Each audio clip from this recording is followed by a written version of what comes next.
Financial mismanagement, attracting and keeping good employees, and overcoming operational dependencies are the three things we're going to talk about today on the Getting the Deal podcast. Hi, I'm John Martinka. This is one of our educational versions, not a discussion. And we're going to start with something that came right out of the Wall Street Journal and the Wall Street Journal and other sources where I get a lot of ideas because you can take what others are doing wrong and learn from it. So, a very well known organization was on the front page of the Journal in end of May, June of 2025. And it had to do with financial mismanagement. And uh, really, it just came from not being aware, being sloppy, deficit spending, mismanagement, unsustainable debt, and just an atmosphere of suspicion over any and everyone else. So bad, they had a bank bail on them. Uh, and when you take it to small business, good financial systems and accurate statements, aren't just for tax time. They're foundational. You need them. You need to know things along the way, top line, bottom line, margins, cash flow, and be aware. Another one, this organization hired a former Deloitte exec as an internal auditor.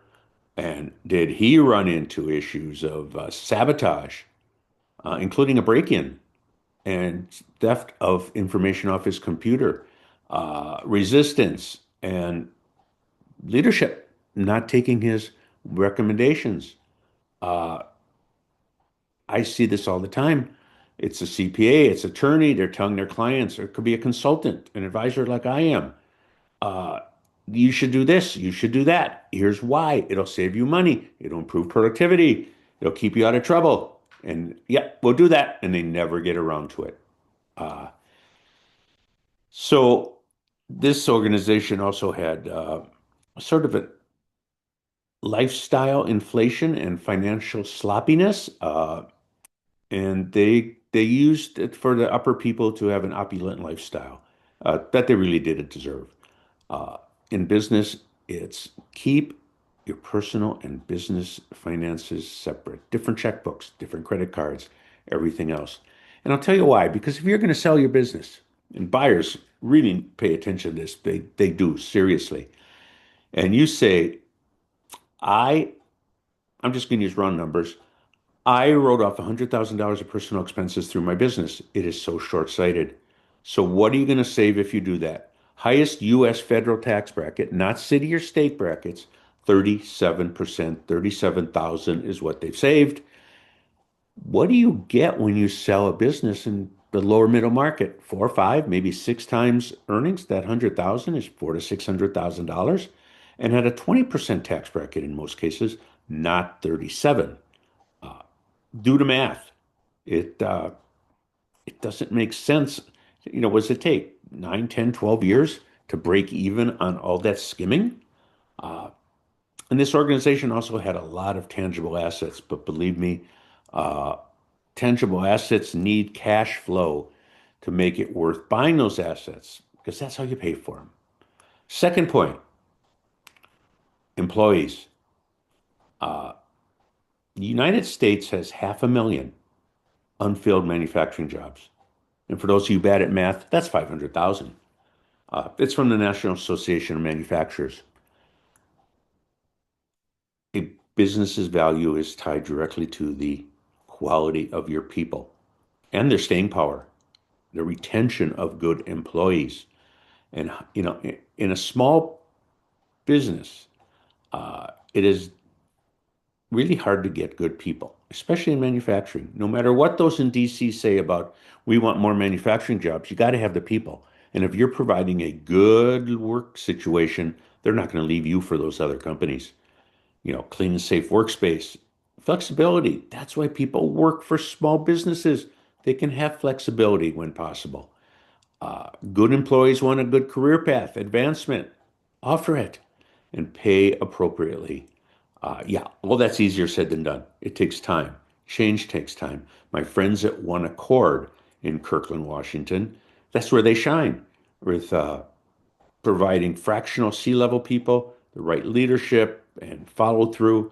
And they tie together with what we do because when they do that, we can help the owner better exit with style, grace, and more money. And then final point, dependencies on systems. Uh, May 2025 headline, uh, Seattle Times.